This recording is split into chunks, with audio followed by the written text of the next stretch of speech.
Hello friends, welcome to channel AMBPCS। आज हम संविधान के अंतर्गत नेक्स्ट टॉपिक को देखने वाले हैं, जिसका नाम है संविधान के स्रोत। यह टॉपिक परीक्षा की दृष्टि से अत्यंत महत्वपूर्ण है, क्योंकि यहाँ से प्रतिवर्ष संविधान के क्वेश्चन पेपर में आते हैं। तो सर्वप्रथम हमें याद रखना होगा कि संविधान में हमने किन प्रावधानों को अपनाया है। जापान से देखा जाए तो जापान से हमने अपनाया विधि द्वारा स्थापित प्रक्रिया। पूछा जाएगा कि विधि द्वारा स्थापित प्रक्रिया किस देश से अपनाई गई है, तो उस देश का नाम है जापान। जबकि स्वतंत्रता, समता, बंधुत्व और गणतंत्र यह हमने फ्रांस से अपनाया है। जिसमें देखा जाए कि यह स्वतंत्रता कितने प्रकार की है, तो याद रखिएगा 5 प्रकार की है। यहाँ से भी प्रश्न पूछा जाता है।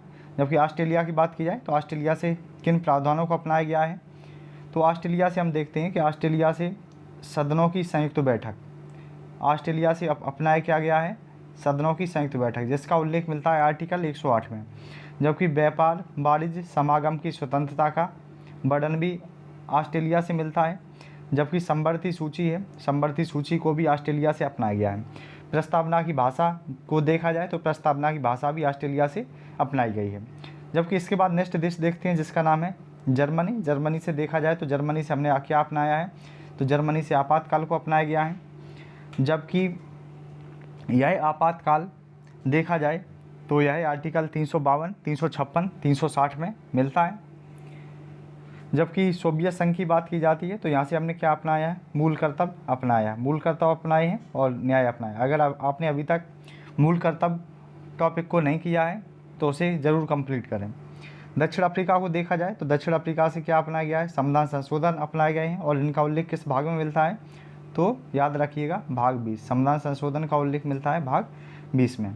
जबकि राज्यसभा के सदस्यों का निर्वाचन का उल्लेख भी मिलता है। कनाडा की बात की जाए तो कनाडा से संघीय व्यवस्था अपनाई गई है, राज्यपाल की नियुक्ति अपनाई गई है और सुप्रीम कोर्ट का परामर्श, इसको कहाँ से अपनाया गया है, तो ये कनाडा से अपनाया गया है। जबकि इसके बाद नेक्स्ट देश को देखने वाले हैं, जिसका नाम है आयरलैंड। आयरलैंड की बात की जाएगी तो याद रखिएगा यहाँ से हमने राज्य के नीति निर्देशक तत्व अपनाए हैं, जिन्हें DPSP जो भाग 4 में देखे जाते हैं, जिनका उल्लेख 36 से 51 तक मिलता है, यह आयरलैंड से अपनाए गए हैं। जबकि राष्ट्रपति की निर्वाचन प्रक्रिया, राष्ट्रपति का निर्वाचन, यह कहाँ से अपनाया गया है, तो ये आयरलैंड से अपनाया गया है। जबकि नेक्स्ट देश का नाम है अमेरिका। अमेरिका से क्या अपनाए गए हैं, फंडामेंटल राइट्स, जिन्हें हम मूल अधिकार के नाम से जानते हैं। जबकि हाई कोर्ट व सुप्रीम कोर्ट के न्यायाधीशों को पद से हटाए जाने की प्रक्रिया भी अमेरिका से अपनाई गई है। जबकि जो उपराष्ट्रपति का पद है, जो वर्तमान में जगदीप धनखड़ हैं वर्तमान उपराष्ट्रपति, तो उपराष्ट्रपति के पद को भी अमेरिका से अपनाया गया है। न्यायिक पुनर्विलोकन का जो सिद्धांत है, यह भी अमेरिका से अपनाया गया है।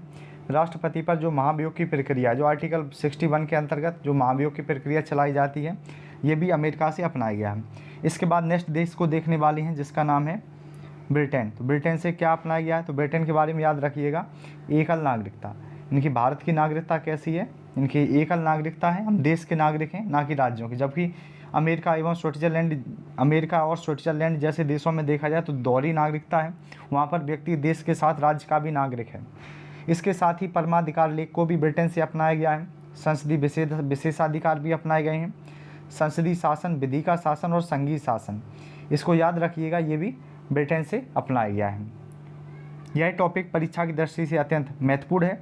अगर आपने अभी तक हमारा चैनल सब्सक्राइब नहीं किया है तो चैनल को सब्सक्राइब करें